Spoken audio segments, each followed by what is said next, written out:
ओम नमः शिवाय भक्तों, जय श्री बालाजी की जय श्री राम।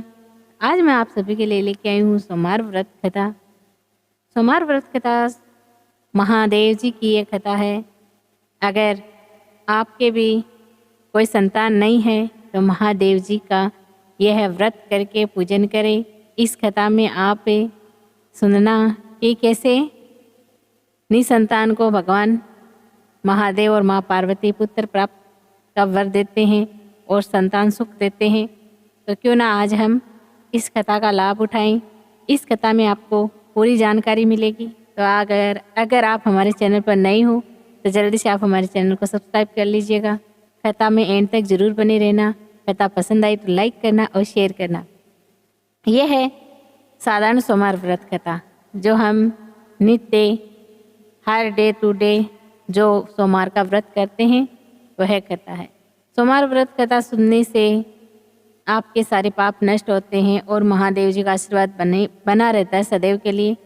तो चलिए कथा शुरू करते हैं। एक समय क्या होता है कि एक साहूकार रहता है और वह नित्य ही ठीक सायंकाल शिव मंदिर में जाकर शिव जी के सामने दीपक जलाता है और सदैव ही अर्धरात्रि तक वहाँ पर मंदिर में पूजा पाठ करता रहता है।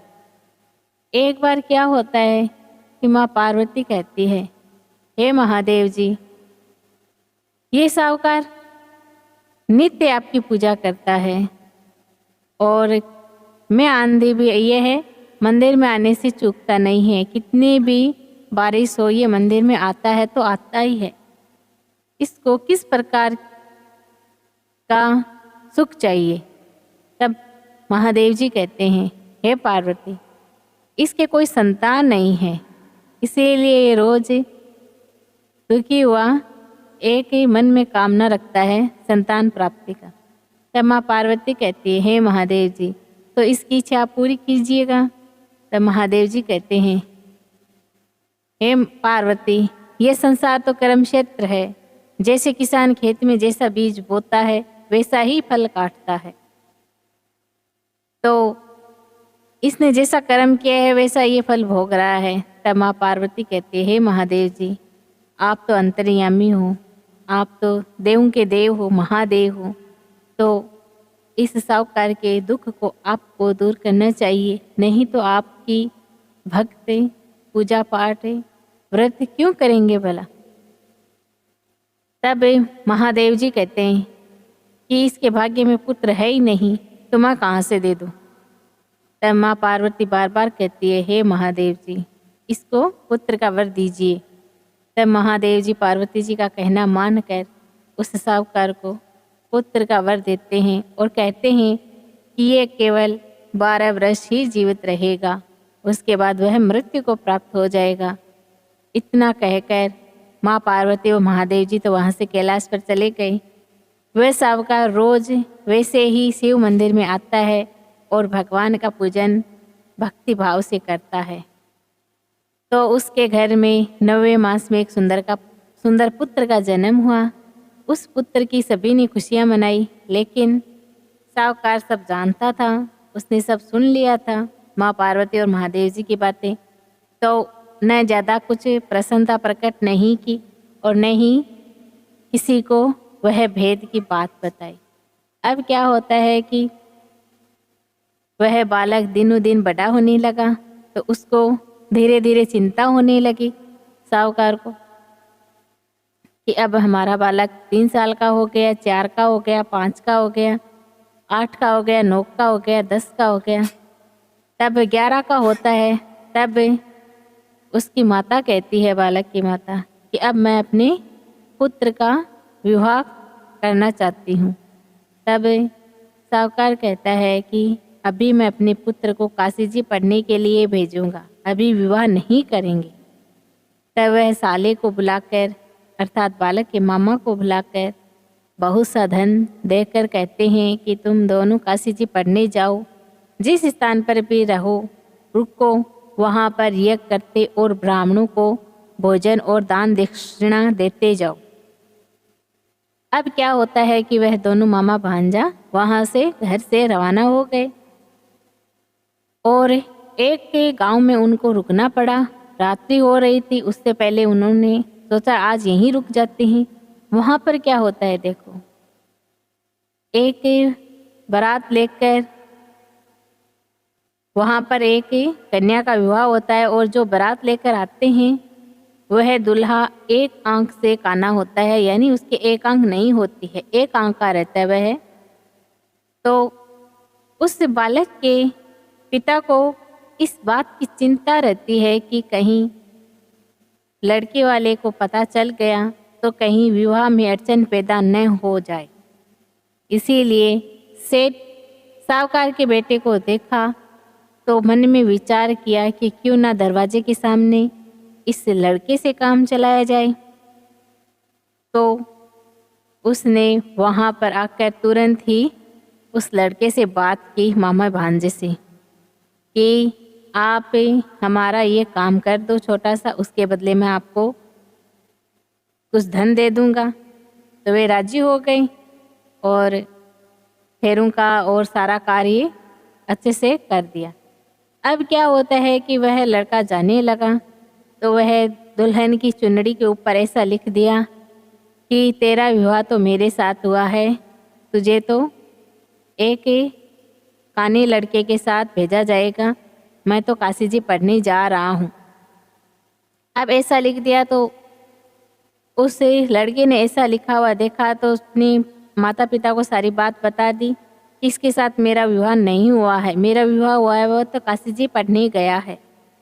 तब क्या होता है कि बारात वह वापस चली गई और वह काशी जी पहुँच गया मामा भांजा, और वहाँ पर पढ़ाई शुरू कर दी। अब क्या होता है कि वह लड़का 12 साल का होने को आया तो उस दिन उसने अपने मामा से कहा, मामा जी आज मेरी तबीयत कुछ ठीक नहीं है। मामा जी ने कहा अंदर जाकर सो जाओ। वह अंदर जाकर सो गया और थोड़ी देर में उसके प्राण निकल गए। अब क्या होता है, संयोगवश से उधर से ही माँ पार्वती जी और महादेव जी भ्रमण करते हुए जाते हैं, बतलाते बतलाते। उतने में ही वह मामा आता है और देखता है कि भांजा तो